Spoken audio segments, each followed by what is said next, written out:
জীবনে সাফল্য লাভ করতে হলে মানুষকে উচিত পথে চলতে হবে, কিন্তু তার থেকেও বেশি গুরুত্বপূর্ণ হলো এটা বোঝা যে সেই পথে চলতে চলতে কখন আমাদের দাঁড়াতে হবে আর কখন আমাদের চলতে হবে। এই শিক্ষা অত্যন্ত গুরুত্বপূর্ণ। এবার দেখুন, ছোট্ট একটা কথা রয়েছে, ওকে আটকিও না, যেতে দাও। এই বাক্যের অর্থ কি? অর্থ যে কাউকে আটকিও না, যে এগোতে চাইছে তাকে এগোতে দাও, তার পথে বাধা সৃষ্টি করো না। এবার এই ছোট কথাতে এক অনুচিত স্থানে আমি দাঁড়িয়ে পড়ি। আটকাও, যেতে দিও না। এবার এর অর্থ কি হলো? যে এই ব্যক্তিকে আটকাও, তাকে জীবনে এগোতে দিও না, এর পথে বাধা সৃষ্টি করো। এবার এই ছোট কথাতে অনুচিত স্থানে যদি আমি আটকে যাই, তবে ভাবো কত পার্থক্য হলো। এই শিক্ষা কতটা গুরুত্বপূর্ণ সেটা শিখুন, আর এই শিক্ষা আমাদের জীবনে কতটা গুরুত্বপূর্ণ হতে পারে সেইটা বুঝুন। বুঝে যান, শিখে যান জীবনে কখন সামনে এগোতে হবে আর কখন থামতে হবে। মন প্রসন্ন হয়ে বলবে, রাধা রাধা। সময় যা সবকিছুকে সমান করে দিতে পারে, যা সব থেকে বেশি শক্তিশালী, সব থেকে বড় সম্পত্তি, সব থেকে বড় শিক্ষক এবং সব থেকে বড় সুযোগ। এই সময় যখন ভালো যায় তখন তা আপনাকে আমিত্বে মত্ত করে তোলে, অহংকারে নিমজ্জিত করে দেয়। আর যখন খারাপ হয় তখন দুঃখের সাগরে নিজের প্রতি ঘৃণাবোধে নিমজ্জিত করে। তাই এই সময়ে যা এত শক্তিশালী এক সম্পত্তি, এত মহান একটি ধন, তাকে এমনি এমনি নষ্ট হতে দেবেন না। এই সময়ের সাথে কি করবেন, কিভাবে করবেন তা ভাবতে গিয়ে এবং করতে গিয়ে সময় নষ্ট করবেন না। যদি আপনি এই সময় নষ্ট করেন, তাহলে সময়ও নিশ্চিত করবে যে আপনার সাথে কি করা উচিত। তাই সময়ের সদ্ব্যবহার করুন আর আমার সাথে ভালোবেসে বলুন, রাধা রাধা। আপনারা সবাই একটা গাছের পাতাকে দেখুন, যতক্ষণ পর্যন্ত গাছের সাথে, মানে গাছের ডালের সাথে জুড়ে থাকে, সে সবুজ থাকে, বাতাসের সাথে সে নড়তে থাকে। যতক্ষণ পর্যন্ত ও সূর্য থেকে পাওয়া রশ্মির শক্তি গাছে পৌঁছে দেয়, ততক্ষণ ও ডালের সাথে যুক্ত থাকে। কিন্তু যখন সেই পাতা শুকিয়ে যায়, তখন তার কোনো গুরুত্ব থাকে না। সেই পাতা গাছের ডালে এবং বৃক্ষের কাছে বোঝা হয়ে থেকে যায়। এবং এমন এক সময় আসে যখন সেই ডালটি শুকনো সেই পাতাকে পরিত্যাগ করে। এটাই আমরা এই প্রকৃতিতে দেখি এবং এটাই হলো সত্য। আর এটাই আমাদের জীবনে খুব বড় একটা শিক্ষা। যদি আপনিও নিজের জীবনে নিজের আপনজনদের কাছে বোঝা স্বরূপ হয়ে দাঁড়ান, তাহলে তারা আপনাকে যতই ভালোবাসুক না কেন, ওনারা যদি নাও চান, তাহলেও এমন এক দিন আসবে যখন আপনার আপনজন আপনাকে পরিত্যাগ করবে। সেই জন্য সবসময় আত্মনির্ভর হয়ে ওঠার চেষ্টা করুন, নিরন্তর পরিশ্রম করতে থাকুন। কারোর উপর বোঝা হয়ে থাকবেন না, বরং তার সাথে মিলে দায়িত্ব পালন করুন। এমনটা করবেন, তাহলে আপনার সম্মানও বজায় থাকবে এবং সম্পর্কের মধ্যে আপনার মূল্যও বজায় থাকবে। আসুন আর আমার সাথে ভালোবেসে বলুন, রাধা রাধা। ঈশ্বর আসলে কে? সংসারের বেশিরভাগ মানুষের কাছে ঈশ্বর হলেন এই সংসারের রচয়িতা, পালনকর্তা। কারোর কাছে উনি জ্ঞাতা, কারোর কাছে উনি হলেন আস্থার প্রতীক, আবার কারোর জন্য শুধুমাত্র অন্ধ বিশ্বাস। কিন্তু এই ঈশ্বর কি কোনো শরীর, নাকি একটা বোধ, নাকি শুধুই শ্রদ্ধা? ঈশ্বর হলেন তিনি যিনি হলেন আপনার ইষ্ট। সেই জন্যই তো গুরু, মাতা, পিতা এনাদেরও ঈশ্বরই বলা হয়েছে।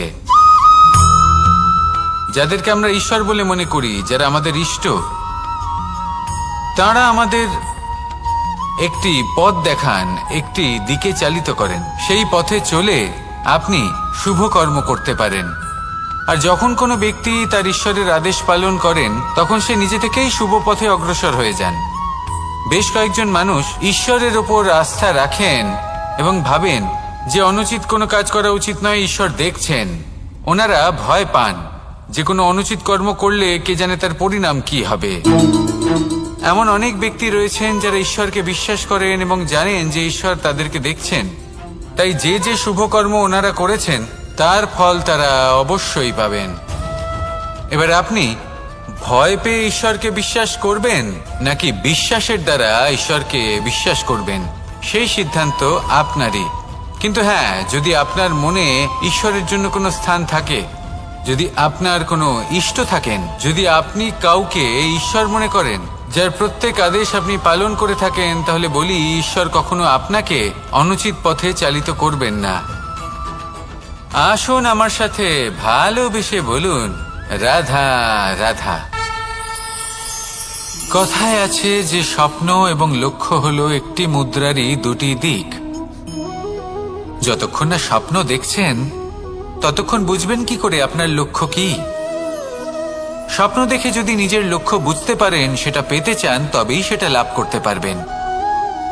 কিন্তু স্বপ্ন এবং লক্ষ্য এই দুইয়ের মধ্যে একটা ভারসাম্য রয়েছে যেটা বজায় রাখা প্রয়োজনীয়।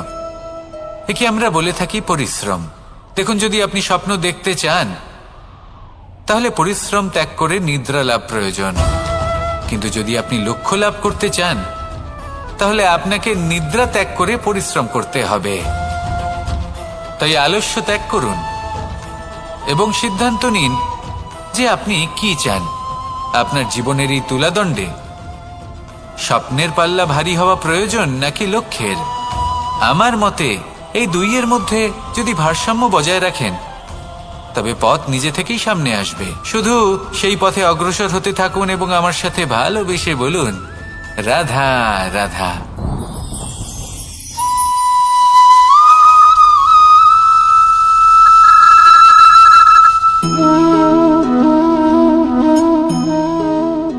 মোহনের বাঁশির এই সুর, এই সঙ্গীত কার না পছন্দ হয়? সবারই খুব ভালো লাগে। এবার এই সুর আসে কোথা থেকে? কেউ বলবেন কৃষ্ণের হৃদয় থেকে।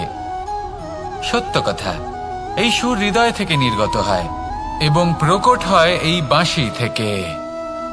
এই বাঁশিটাকে দেখুন, এই ছিদ্রগুলি দেখুন, প্রত্যেকটা সুর থেকে নিজস্ব একটা স্বর নির্গত হয়।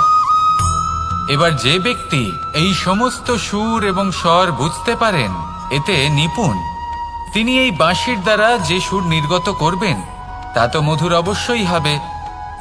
এবার জীবনের সাথেও কিছুটা এরকমই ঘটে। জীবনের কিছু নীতি থাকে, অর্থ, কুটুম্ব এবং আধ্যাত্মিক। যদি জীবনের প্রত্যেকটা মুহূর্ত সুখময় হয় এরকম আপনি চান, তাহলে এই তিনটি নীতিতে আপনাকে নিপুণ হতে হবে। কোনো একটি বিশেষ নীতির প্রতি যদি আপনি বেশি ঝুঁকে পড়েন তাহলে বাকি দুই নীতি থেকে যা সুখ লাভ করা সম্ভব তা পারবেন না। ধন অর্জন করতে হবে পরিবারের জন্য, পরিবারের সুখ মনের শান্তির জন্য, মনে শান্তির প্রয়োজন মনের শুদ্ধতার জন্য।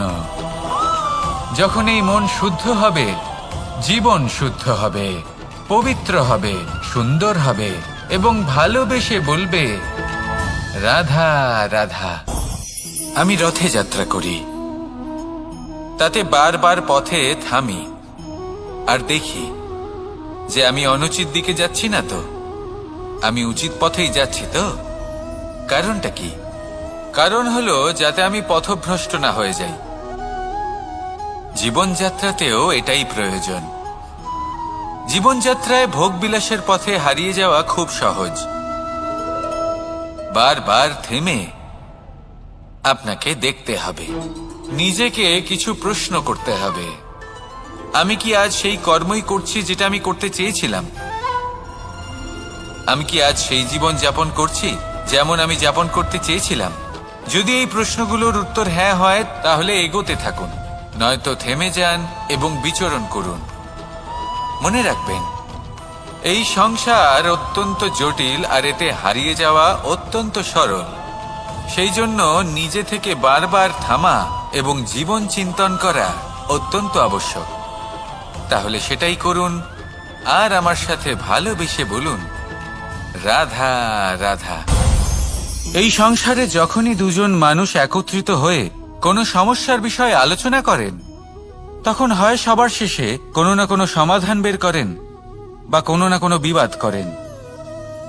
এই বিবাদ হলো মনুষ্য জীবনের সবথেকে বড় ঝামেলা, সবথেকে বড় সমস্যা। ভেবে দেখুন এই বিবাদ কেন হয়? তখনই হয় যখন বার্তালাপ ঠিকমতো হয় না। আর বার্তালাপ ঠিকমতো কেন হয় না? কারণ বেশিরভাগ সময় মানুষ একটাই ভুল করে বসে। সামনের মানুষের কথা শোনেন, কিন্তু তার উত্তর দেবার জন্য, তার কথার মর্ম বোঝার জন্য নয়। কিন্তু যেদিন থেকে, যে মুহূর্ত থেকে আপনি এটা শিখতে শুরু করে দেবেন যে আমি অপরের কথা শুনব, কিন্তু সেটা বোঝার জন্য, তাকে উল্টে জবাব দেবার জন্য নয়, সেদিন থেকেই বিবাদের সমাপ্তি ঘটবে আর বার্তালাপ স্পষ্ট হয়ে যাবে। দেখুন, হয় সামনের মানুষের কথা বুঝতে শিখুন, বা নিজের বক্তব্য ভালোভাবে সামনের মানুষটাকে বুঝিয়ে বলুন। বার্তালাপ নাকি বিবাদ, আপনি কোনটা চান? সিদ্ধান্ত আপনার। আসুন আর আমার সাথে ভালোবেসে বলুন, রাধা রাধা। কাম তৃতীয় পুরুষার্থ। এবার অধিকাংশ মানুষই কাম বলতে বিলাসিতা, বাসনা, লালসা মনে করে ফেলে। আসলে এমন কিছুই নয়। কামের বাস্তবিক অর্থ কি? কামের বাস্তবিক অর্থ হল কামনা। প্রতিটা ব্যক্তি, প্রতিটা মানুষ, প্রতিটা জীব এই সংসারে কোনো না কোনো বিশেষ কারণে আসে।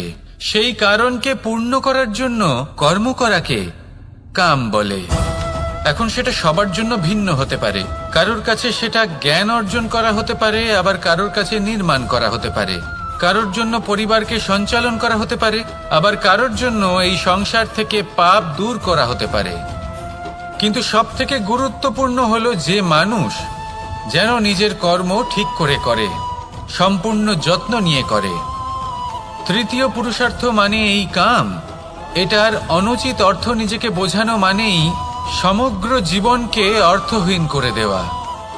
তাই প্রেম দ্বারা আপনার এই সংসারে আসার কারণটাকে অনুসন্ধান করুন, আর এই প্রেমের সাথেই বলুন, রাধা রাধা। প্রেম আড়াই অক্ষর, মাত্র আড়াই অক্ষরের এই শব্দ প্রেম, এর মধ্যে ত্রিলোকের এবং সমগ্র ব্রহ্মাণ্ডের বীজ নিহিত আছে। এমন কি আছে যা এই প্রেম করতে পারে না? যেখানে শক্তি এবং বিদ্যা প্রয়োগ করে আপনি কিছুই করতে পারবেন না, সেটাও প্রেম দ্বারা অর্জন করা সম্ভব। প্রেম চাইলে পাথরেও ফুল ফোটাতে পারে। প্রেম চাইলে ন্যাড়া পাহাড়ের বুক চিরে নদীপথ তৈরি করতে পারে। চাইলে নিরক্ষর ব্যক্তিকে সংসারের শ্রেষ্ঠ জ্ঞানী করে তুলতে পারে। শুধুমাত্র এই প্রেমের জন্য সবার দুষ্টু কানাই ঘনশ্যাম হয়ে উঠেছিল। শুধুমাত্র এই প্রেমের টানেই ত্রিলোকের স্বামী দ্বারকাধীশ নির্ধন সুদামার পদসেবাও করেছিলেন। এই প্রেম হলো সংসারের সবথেকে বড় শক্তি। এই সংসারের আধার হলো প্রেম। এমন কিচ্ছু নেই যা এই প্রেমের পক্ষে সম্ভব নয়। যেখানে বিদ্যা এবং শক্তি সাহায্য করতে পারে না, সেখানে এই প্রেম আপনাকে জয়ী করে দিতে পারে। তাহলে আসুন আর আমার সাথে ভালোবেসে বলুন, রাধা রাধা। আমরা যখনই কোনো যাত্রায় যাব বলে মনে করি, তখনই আমরা প্রস্তুত থাকি আসন্ন বিপদের জন্য বা সংকটের জন্য। যেমন যদি আমাদের মনে হয় যে আজকের পরিবেশ খুব ঠান্ডা হবে, তাহলে আমরা গরম বস্ত্র ধারণ করি বা সেটাকে সাথে নিয়ে যাই। যদি মনে হয় যে বৃষ্টি হতে পারে বা বৃষ্টি হয়ে চলেছে, আমরা দেখছি, তাহলে আমরা একটা ছাতা সাথে নিয়ে নিই। আমরা প্রস্তুত থাকতে চাই এবং এটাই উচিত, এবং সেই কারণেই আমরা যাত্রায় সাফল্য লাভ করি। কিন্তু যদি আমরা কথা বলি জীবনযাত্রা নিয়ে, যা কিনা সব থেকে বেশি গুরুত্বপূর্ণ, তাহলে তার জন্য আমরা পূর্ণরূপে প্রস্তুত থাকি না। আশেপাশের মানুষ, এই সমাজ, আমাদের সাথী, আমাদের মিত্ররা যে কোনো মুহূর্তে বদলে যেতে পারেন। সেই জন্য আমরা নিজেদেরকে কখনো সাবধান করি না, কখনোই নিজেদের প্রস্তুত করি না। আমাদের এটা কখনোই মনে হয় না যে এরকম হতে পারে। আর সেই কারণেই শেষে গিয়ে আমরা অত্যন্ত দুঃখ পাই। একটা অমূল্য শিক্ষা আছে যেটা আমাদের লাভ করা উচিত। সতর্ক থাকা উচিত। এই জীবনযাত্রার জন্য শুধুমাত্র এই পরিবেশের বিষয়ে তথ্য সংগ্রহ করা বা তাকে অনুমান করা এটুকু হলেই চলবে না। আমাদের আশেপাশের মানুষজনকে দেখতে হবে, তাদের স্বভাব পরিস্থিতির ওপর নজর রাখতে হবে। যখন তারা রং পাল্টাচ্ছেন নজর রাখতে হবে, তা অত্যন্ত আবশ্যক। পরিবর্তন আপনার জীবনে অবশ্যম্ভাবী। সঠিকভাবে তার সম্মুখীন হন। আসুন আমার সাথে ভালোবেসে বলুন, রাধা রাধা। আপনি এটা শুনে থাকবেন যে ছোট্ট একটা বালক সে ঈশ্বরের প্রতিরূপ হয়। কিন্তু এমন কেন বলা হয় তা কি আপনি কখনো ভেবে দেখেছেন? আমি আপনাকে বলছি, কোনো একটা ছোট্ট বালককে দেখুন, সে কি করে? সকলকে সমান চোখে দেখে। ওর মনে না কোনো ছলনা রয়েছে, না কোনো কপটতা, না অহংকার রয়েছে, আর না কোনো বিষয় নিয়ে কোনো চিন্তা। সকলকে সে সমান চোখে দেখে আর নিজের মধ্যেই প্রসন্ন থাকে, সকল বিকার থেকে মুক্ত। এগুলোই তো সেই গুণ সেই বালকের মধ্যে, যা হলো ঈশ্বর স্বরূপ।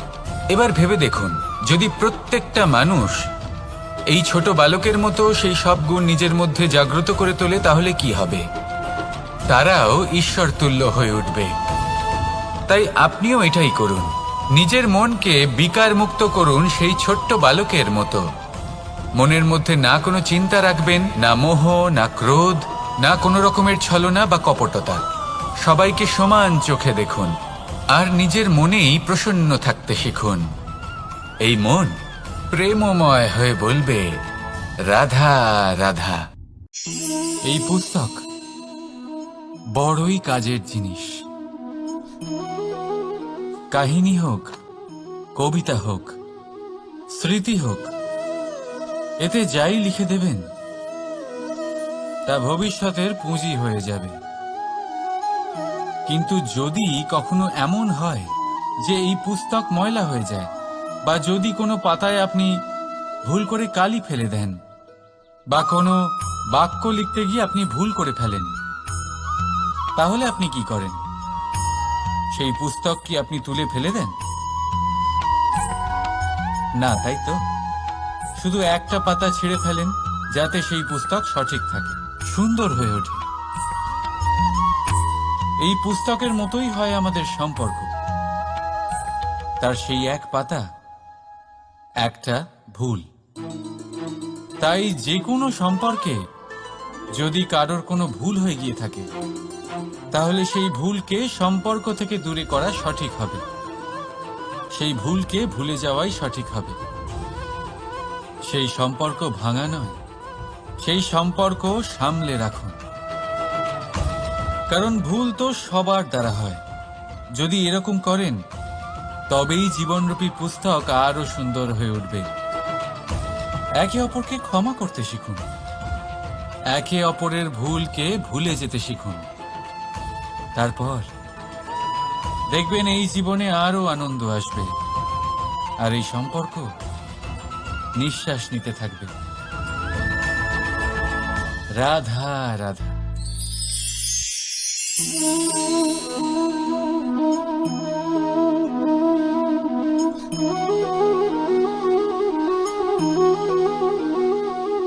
আমার এই ছায়া দেখতে পাচ্ছেন আপনি? প্রকাশের স্রোত যখন মধুর আর দূরে থাকে, তখন এই ছায়া লম্বা হয়ে যায়। কিন্তু যেই প্রকাশের স্রোত মাথার উপরে চলে আসে, এই ছায়ার আকার ক্রমশ ছোট হতে থাকে, আর অন্ধকারে তো এই ছায়া বিলুপ্ত হয়ে যায়। কিছুটা এরকমই হয় আমাদের অহংকার। সুখের আগমন হলে, বৈভবের উপলব্ধিতে এটা বাড়তে থাকে। কিন্তু যেই সংকটের তাপ বেড়ে ওঠে, অহংকার ছোট হতে থাকে। আর যখন সংকটের এই অন্ধকার আমাদের চারিদিক থেকে ঘিরে ধরে, তখন এই অহংকার আমাদের ছায়ার মতোই বিলুপ্ত হয়ে যায়। তাই সেই কারণে আপনার জীবনে সংকটের আগমন আপনার অহংকার নষ্ট করেই দেবে, কিন্তু তার জন্য সংকটের অপেক্ষা কেন করবেন? এই অহংকারকে বাড়তেই দেবেন না, উৎপন্ন হতেই দেবেন না। বিবেকের সুতো দিয়ে বেঁধে রাখবেন একে। দেখুন, আমি শ্রেষ্ঠ, এটা বিশ্বাস করতে কোনো আপত্তি নেই, কিন্তু শুধুমাত্র আমি শ্রেষ্ঠ, আর কেউ নয়। এই আত্মসম্মান নয়, এ হলো অহংকার। আর অহংকার আর কিছুই নয়, শুধু পতনের দিকে প্রথম পদক্ষেপ। আর এই জীবনে পতনের দিকে নয়, প্রেমের দিকে এগিয়ে যান। আর আমার সাথে ভালোবেসে বলুন, রাধা রাধা। আপনি কি কখনো ফলে ফুলে পরিপূর্ণ বৃক্ষ দেখেছেন? তার ডালগুলো কিরকম স্বাধীনভাবে বেড়ে ওঠে, কিন্তু যদি এই ডালগুলো মূলের সাথে ঠিকভাবে যুক্ত না থাকে, সেই বৃক্ষের মূলগুলি গভীর না হয়, তাহলে কি হবে? তাহলে কি সে সেই সব সুবিধা পাবে? কখনোই নয়। সেই বৃক্ষের ডাল পড়ে যাবে, সেই বৃক্ষ ভূমিষ্ঠ হয়ে যাবে। ঠিক সেইভাবেই চিন্তাভাবনার স্বাধীনতার আনন্দ আপনি তখনই আস্বাদন করবেন যখন আপনার শিক্ষা গভীর হবে। তাই স্বাধীন থাকুন দৃষ্টিভঙ্গিতে, কিন্তু যুক্ত থাকুন শিক্ষার সাথে। রাধা রাধা। সমাজ, আমরা এই সমাজে বাস করি, আর বহুবার একটা গুরুত্বপূর্ণ কথা ভুলে যাই।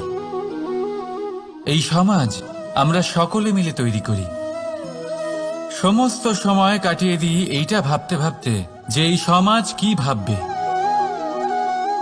আমার কি করা উচিত, আমার কি ভাবা উচিত, কি পড়া উচিত, কোনটা সঠিক কোনটা ভুল। যদি আমি এটা করি, তাহলে কয়েকজনের এটা মনে হবে না তো যে আমি খারাপ, যখন আমি তা নই। মনে ভয় উৎপন্ন হয় সেই কয়েকজন মানুষের জন্য। তার কারণ হলো আমরা আমাদের মনের কথা শুনতে পাই না, না শুনতে পারি, না বলতে পারি, আর না করতে পারি। সেই কয়েকজন মানুষের ভয় আমরা খারাপের বিরোধিতা করা ছেড়ে দিই।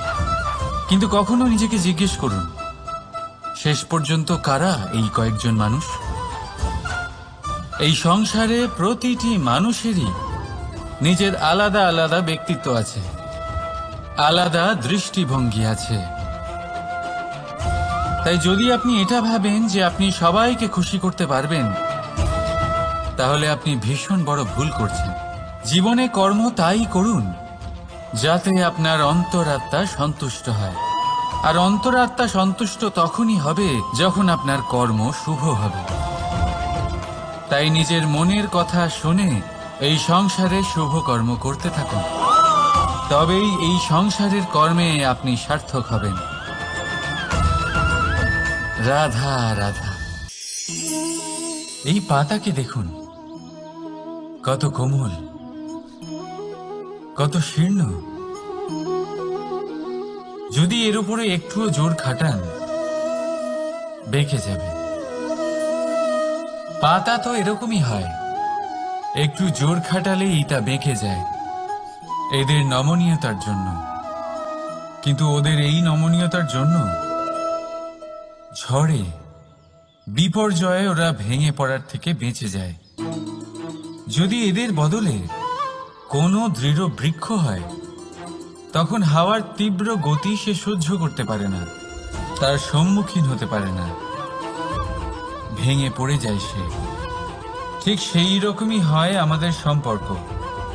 যদি এর মধ্যে সেই নমনীয়তা না থাকে, অহংকারের দৃঢ়তা থাকে, সেই সম্পর্ক নষ্ট হয়ে যায়।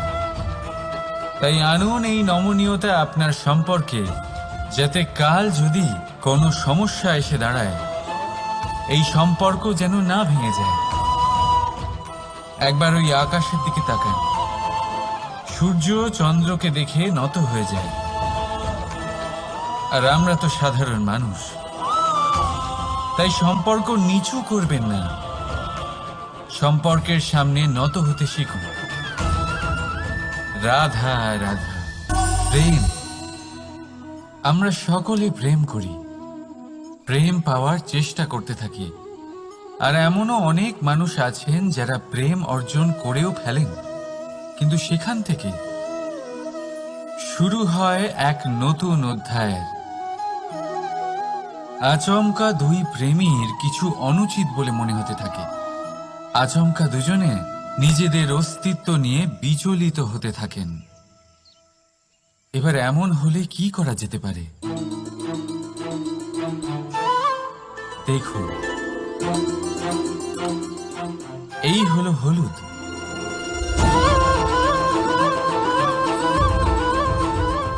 আর এই হলো চুন।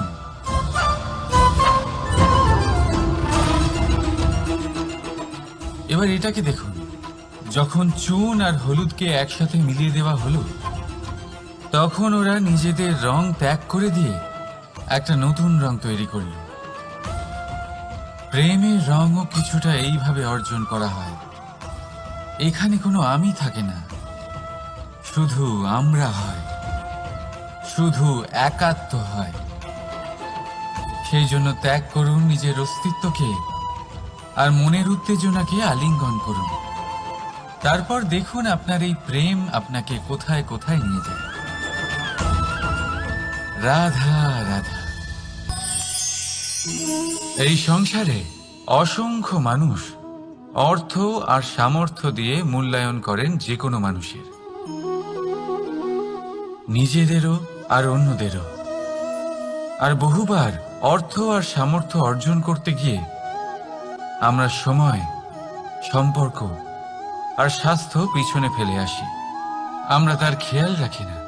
ভাবি যে একবার এই অর্থ আর সামর্থ্য অর্জন করে নেওয়ার পর তারপর সময়ও আমাদের কথা মতো চলবে, সম্পর্কগুলো আরো মধুর হয়ে যাবে, আর স্বাস্থ্যও আমাদের হাতের মুঠোয় থাকবে। কিন্তু এই অর্থের জন্য যখন আমরা এই তিনটেই হারিয়ে ফেলি, তখনই আমরা বুঝতে পারি যে আমরা কতটা অর্থহীন ছিলাম। আর তারপরে সংসারের সমস্ত অর্থ সংগ্রহ করে নেওয়ার পরেও আপনি আপনার ফেলে আসা সময় কখনোই ফেরত পাবেন না, না সেই সম্পর্ক আর না সেই স্বাস্থ্য। সেই জন্য এই তিনটির মূল্যই বুঝে নিতে শিখুন অনেক দেরি হয়ে যাওয়ার পূর্বে।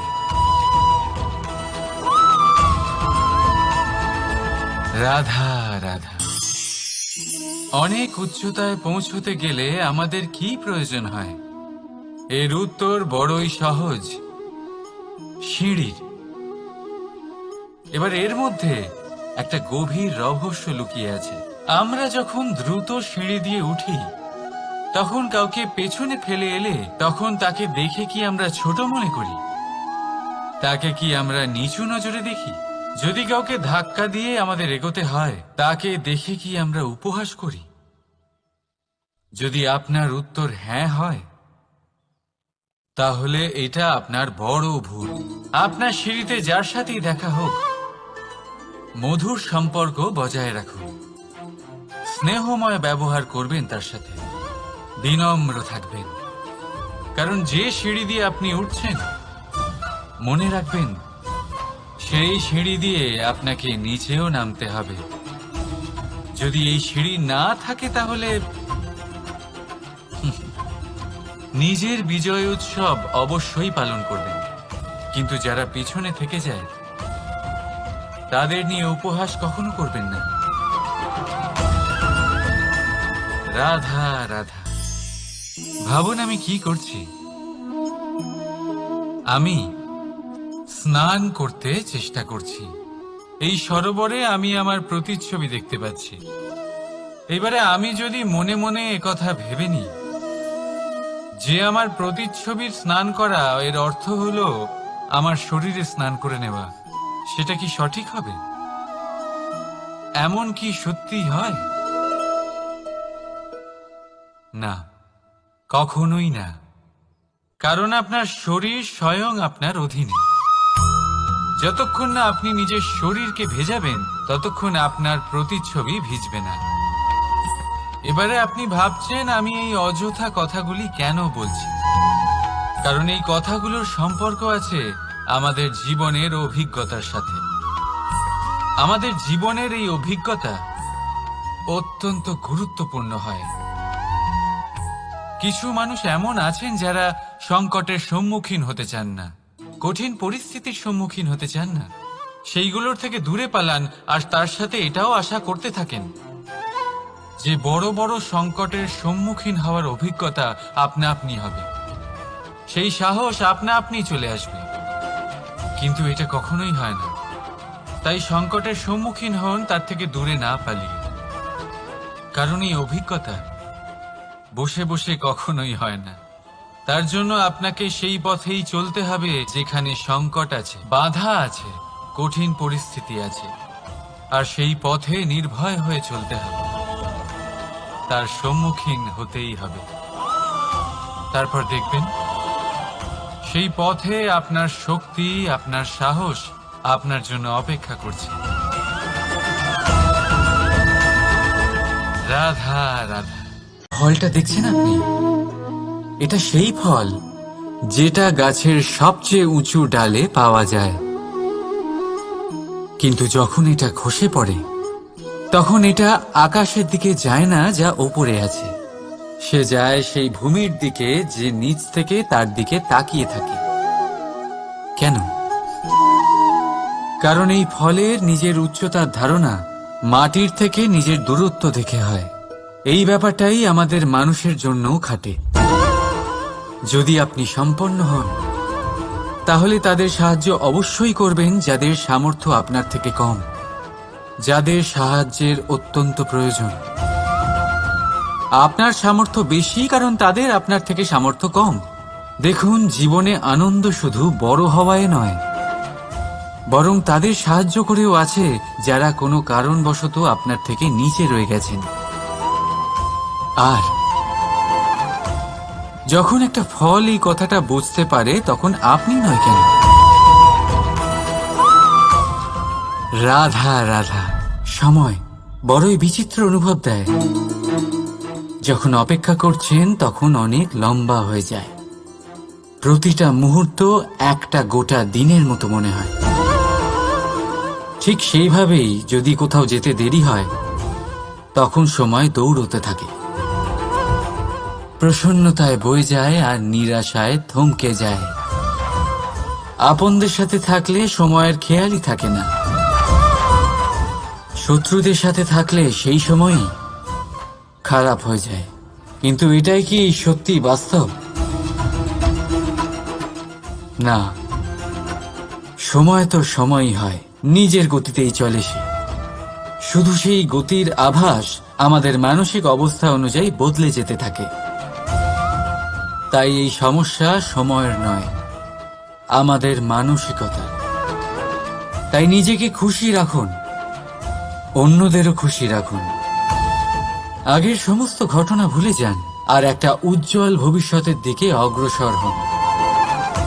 সময় সবসময় ভালোই লাগবে। প্রেম করুন সবার সাথে, সময় সবসময় সুখেই কাটবে।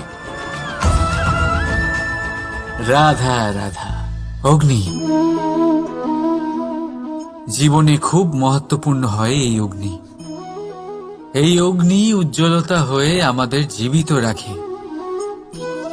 কিন্তু ভাবুন, যদি এই উজ্জ্বলতা ক্রোধের অগ্নি হয়ে দিকভ্রষ্ট হয় তাহলে কি হবে? একটা ছোট পাতা দিয়ে শুরু করে গোটা বনকে ছারখার করে দিতে পারে। ঠিক সেরকমই মানুষের ক্রোধের আগুনও অন্যদের তো ভস্ম করেই, কিন্তু তার পূর্বে স্বয়ং নিজেকেই ভস্ম করে দেয়। তাহলে কি করা যায়? কি করে নিয়ন্ত্রণ করা যায় তাকে? উত্তর হলো তাতে জল ঢেলে দিয়ে, জলের মতো বইতে দিন একে। ঠিক সেইভাবে যেমন সূর্য নিজের অগ্নিকে তেজ বানিয়ে আপনার কাছে পৌঁছে দেয়, এটাই পার্থক্য সূর্যের অগ্নি আর ক্রোধের অগ্নির মধ্যে। সূর্যের অগ্নি বিচ্ছুরিত হয়ে প্রতিফলিত হয়ে আসে, আর সেই জন্যই তাকে তেজ বলা হয়। অন্যদিকে আমাদের ক্রোধের আগুনের কোনো সীমাই থাকে না। তাহলে নিজের অন্তরের শক্তিকে ক্রোধের আগুন বানিয়ে জ্বালাতে চান, নাকি উজ্জ্বলতা বানিয়ে বিস্তারিত করতে চান? সিদ্ধান্ত আপনার। রাধা রাধা। এই সংসার অনেকটাই বড়, আর আমরা তার কাছে অত্যন্ত নগণ্য। এই সংসারে এমন অনেক মানুষ পাওয়া যায় যারা বোঝান যে এই সংসারটা কতটা বড়, কতটা অদ্ভুত, কতটা সুন্দর। আর এই সংসার রচনা করে পরমেশ্বর কত মহান এক কাজ করেছেন। কিন্তু আপনি এই জীবনে মাত্র কয়েকজন মানুষকেই পাবেন যারা আপনাকে এটা বলবেন যে এই সংসারে আপনি কতটা গুরুত্বপূর্ণ, আপনি কতটা অদ্ভুত। যদি আপনি তাদের সাথে থাকেন তাহলে তারা নতুন কিছু সৃষ্টি করতে পারেন, এই সংসারকে আরো কতটা পবিত্র করতে পারেন। তাই এই সংসারকে গুরুত্ব না দিয়ে সেই মুষ্টিমেয় কিছু মানুষকে গুরুত্ব দিন, কারণ তারাই হলো আপনার আপনজন, আর তারাই আপনাকে সঠিক পথে চালিত করবে। মানুষকে তো বর্ষার স্রোতও বয়ে নিয়ে যেতে পারে, তাকে সাগরও ডুবিয়ে দিতে পারে, কিন্তু গঙ্গা জল সবচেয়ে বেশি শুদ্ধ, কারণ তার কয়েক ফোঁটা মানুষকে মুক্ত করে দেয়। রাধা রাধা। এ হলো একটা পাতলা সুতো। ভাবছি যদি এটা দিয়ে আমি পোশাক বানাই তাহলে নিজের জন্য কত সুন্দর একটা পোশাক বানাতে পারবো। কিন্তু যদি এটা আমি... চিন্তা করবেন না,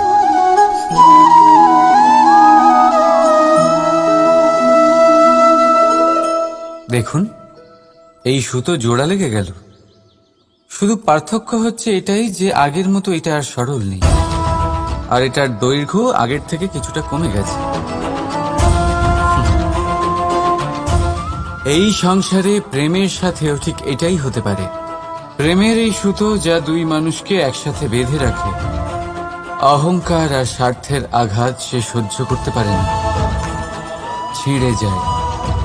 চেষ্টা করলে আবার এই সম্পর্ক হয়তো জোড়া লাগতে পারে, কিন্তু তা আগের মতো কখনোই থাকে না, কারণ মনে গিট পড়ে যায়। সেই জন্য প্রেমকে স্নেহের সাথে সামলে রাখুন, অহংকার আর স্বার্থের থেকে দূরে থাকুন। রাধা রাধা। আগুন কি করে? জ্বালায়। সেটা কাঠই হোক, কয়লা হোক, বস্ত্র হোক, যাই আপনি আগুনে দেবেন তা ভস্ম হয়ে যাবে। কিন্তু সোনা, যদি আপনি সোনা আগুনে ফেলেন তাহলে তা কুন্দন হয়ে নিজের অস্তিত্ব তৈরি করে। যদি আপনি লোহা গরম করেন তাহলে তা ইস্পাত হয়ে যায়। কেন কেন হয় এরকম? কারণ তাদের অন্তরের আগুন জ্বালানোর আগুনের থেকে অনেক বেশি তীব্র হয়। এই আগুন হলো পবিত্রতার, এই আগুন হলো নিশ্চয়তার। যদি আপনার লক্ষ্য স্থির থাকে, আপনার ইচ্ছে দৃঢ় হয়, তাহলে কুন্দন হয়ে বেরোবেন,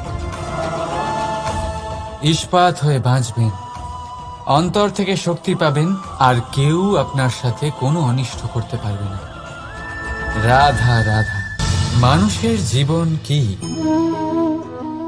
আপনি বলতে পারেন জন্ম আর মৃত্যুর মধ্যেকার সময়।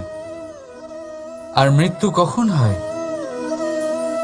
যখন মানুষ শ্বাস নেওয়া বন্ধ করে দেয়, হাত পা নাড়ানো বন্ধ করে দেয়, ভাবা ছেড়ে দেয়। এমনটা নয়, মানুষের অন্তর। তার মৃত্যু তখনই হয় যখন তার অন্তরের করুণা শেষ হয়ে যায়। করুণা সেই ভাব যা মানুষকে মানুষ করে তোলে, যা এক মানুষকে আর এক মানুষের কষ্টে তার প্রয়োজনীয়তা অনুভব করে।